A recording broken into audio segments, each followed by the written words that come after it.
আজকে আমরা বলেছি নতুন বন্দোবস্ত মানে সংস্কার করতে হবে, আর সেই সংস্কার জনগণের সম্মতি নিয়ে করতে হবে, মানে নির্বাচন করতে হবে।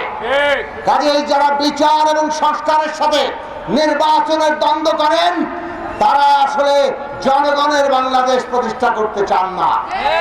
জনগণের বাংলাদেশ মানে আমরা বিচার চাই, আমরা সংস্কার চাই এবং আমরা নির্বাচন চাই। জনগণের অংশগ্রহণের ভিত্তিতে আগামী দিনে বাংলাদেশে এমন এক নতুন ক্ষমতা ব্যবস্থা প্রতিষ্ঠা করতে হবে যেই ক্ষমতা জনগণের কাছে জবাবদিহি করে। সেটাই নতুন রাজনৈতিক বন্দোবস্ত।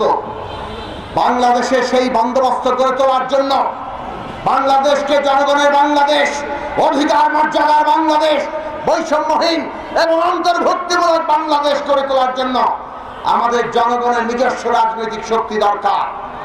বাংলাদেশের প্রত্যেকটি মানুষ, সে ধর্মের যে পরিচয়ের মানুষ হোক, তাকে নাগরিক মর্যাদা দেওয়া হচ্ছে জুলাইয়ের রায়। আর সেই বাংলাদেশ প্রতিষ্ঠা করতে হলে জনগণের নিজস্ব রাজনৈতিক শক্তি দরকার। আমরা একটা ওই জাতীয় সংকট মুহূর্তে আছি, একটা ক্রান্তিকালের মধ্যে আছি। পাশের দেশ সহ নানা শক্তি, ওই পতিত ফ্যাসিস্টদের যারা পৃষ্ঠপোষক, তারা এখনো ষড়যন্ত্র থামায় নাই। আমরা সরকারকে দেখছি তারা আইন শৃঙ্খলা সহ দেশে প্রতিষ্ঠানগুলোকে কার্যকর করতে পারে নাই। তার ফলে মিটফোর্ডের সামনে নারকীয় নৃশংস হত্যাকাণ্ড ঘটে। তার ফলে গোপালগঞ্জে এনসিপির পূর্ব নির্ধারিত সমাবেশে ওইভাবে হামলা হয়, 4 জন নিহত হয়। আমরা পরিষ্কার করে বলি, এই যে বহিঃশক্তি আমাদের দেশের পতিত ফ্যাসিস্টদেরকে নানাভাবে উস্কানি দিয়ে ষড়যন্ত্র করে যাচ্ছে, আমাদেরকে সেই ষড়যন্ত্র মোকাবেলা করতে হবে। আর সেইটা করতে হলে জুলাইয়ের আকাঙ্ক্ষায় আমাদের ন্যূনতম জাতীয় ঐক্যমত্য রক্ষা করতে হবে। সেই ঐক্যবদ্ধ শক্তি দিয়ে আমরা এই দেশে রাষ্ট্রের গণতান্ত্রিক পুনর্গঠন করে, গণতান্ত্রিক রাজনৈতিক বন্দোবস্ত প্রতিষ্ঠা করে, নির্বাচনের মধ্য দিয়ে একটা গণতান্ত্রিক সরকার প্রতিষ্ঠা করব এবং আগামী সংসদ প্রতিষ্ঠা করব, যেই সংসদ হবে সংবিধান সংস্কার পরিষদের সংসদ।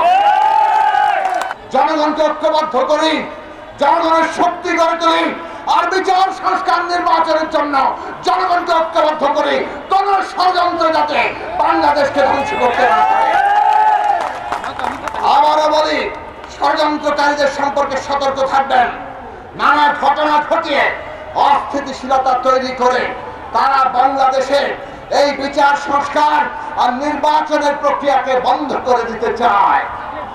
কাজেই আজকের দেশের জাতীয় স্বার্থ, দেশের স্বার্থ, জনগণের স্বার্থ, আমাদের শহীদের রক্তের ঋণ, এই দেশে বিচার সংস্কার এবং যথাসময়ে নির্বাচন।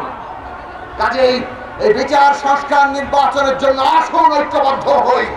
আমরা যদি ঐক্যবদ্ধ থাকি, বিজয় আমাদের অনিবার্য। শহীদের রক্তের ঋণকে ধারণ করবেন।